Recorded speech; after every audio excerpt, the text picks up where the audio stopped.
Hey everyone, welcome iTCA. In this video, we're diving into one of the most fascinating and fast-growing areas of cybersecurity, biometric security. Now imagine never having to remember a password again. No pins, no access cards, just you. Your face, your fingerprint, your voice.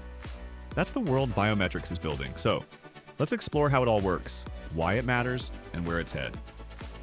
Before we begin, here are the learning outcomes for this lesson. By the end of this video, you should be able to explain what biometrics is and how it differs from traditional authentication methods. Identify the key characteristics that make a biometric trait suitable for identification. Distinguish between physiological and behavioral types of biometrics. Describe how biometric systems work from enrollment to verification. Discuss the advantages, limitations, and real-world applications of biometrics. Recognize future trends and challenges in biometric technology. Now, let's get started. What exactly is biometrics? At its core, biometrics refers to the automated methods of recognizing people based on their unique physical or behavioral traits. Instead of something you know, like a password, or something you have, like a card or token, biometrics is about something you are. That's what makes it so powerful. You can't forget your fingerprint, and you can't lend someone your iris. Today, biometrics are used everywhere. In security systems, mobile phones, forensics, and access control systems. What makes a good biometric trait? Not every human feature qualifies as a good biometric identifier. To be useful, a biometric trait must tick 6 important boxes. Universality.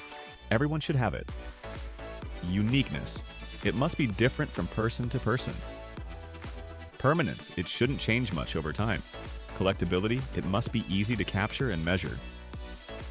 Performance. The system should recognize people quickly and accurately. Acceptability.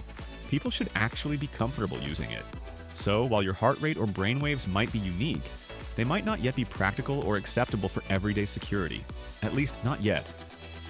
The 2 main types of biometrics. Biometric traits generally fall into 2 main categories, physiological and behavioral. Let's break those down.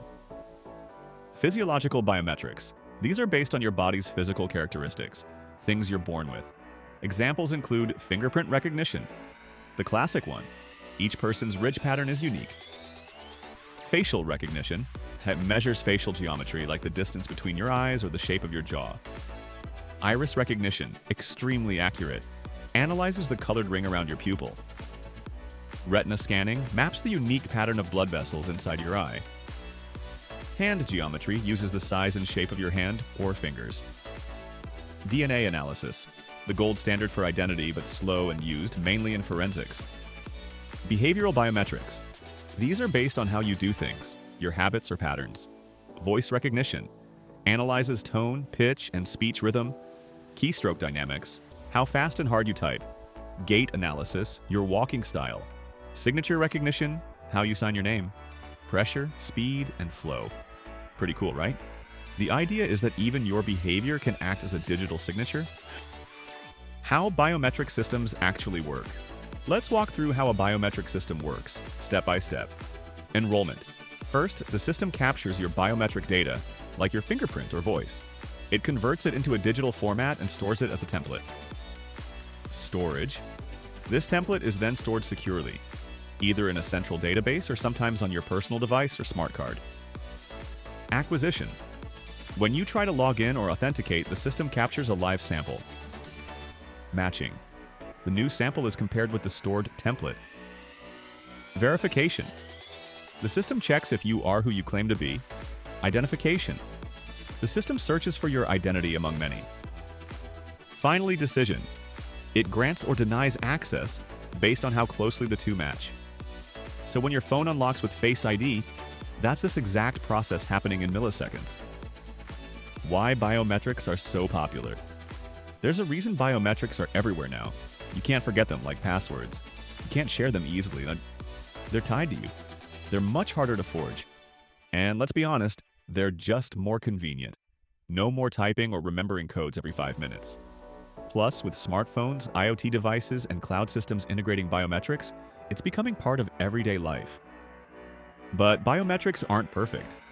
As amazing as they are, biometrics come with real challenges and risks. Accuracy issues. Sometimes systems get it wrong.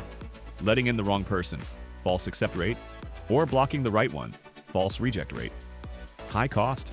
Advanced systems like iris or DNA recognition can be expensive. Privacy concerns? If your biometric data is misused or stolen, it's not like you can change your fingerprint. Spoofing. Fake fingerprints, photos, or voice recordings can trick some systems. Human changes, injuries, aging, or illness can alter your traits. Data breaches. Unlike passwords, biometric data is permanent once leaked. So, while biometrics add security, they also require careful design and strong data protection. Where biometrics are used today? You probably interact with biometric systems more often than you realize. Access control. Unlocking offices, labs, or restricted systems. Border control and passports.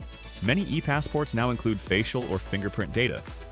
Mobile devices, fingerprint and face unlock on smartphones. Banking and finance. ATMs and apps using fingerprint or face for secure transactions. Healthcare. Verifying patients and protecting medical data. Forensics and law enforcement. DNA and fingerprint matching in criminal investigations. Biometrics are not just futuristic anymore, they're mainstream. The future of biometric security. So, what's next for biometrics? The future is looking even smarter? Multimodal biometrics, combining 2 or more traits like face plus fingerprint for stronger verification. Continuous authentication. Instead of one-time login, systems monitor user behavior in real time. AI and machine learning, making recognition faster, more accurate, and harder to fool. Wearables and IoT devices, smartwatches that identify you by your heartbeat or motion patterns. Privacy-preserving biometrics, using encryption and blockchain to secure biometric data and protect your identity. It's an exciting field, one that blends technology, privacy, and human identity in fascinating ways. So, to wrap it all up, biometrics take us beyond passwords into a world where you are the key. From fingerprints to facial scans, the technology is transforming security, convenience, and even the way we think about identity. Of course, it's not perfect, but with better encryption, AI, and privacy protections, the balance between security and trust is getting stronger every day. Thanks for watching. And if you found this helpful, don't forget to like, share, or drop a comment with your favorite biometric tech. See you in the next video.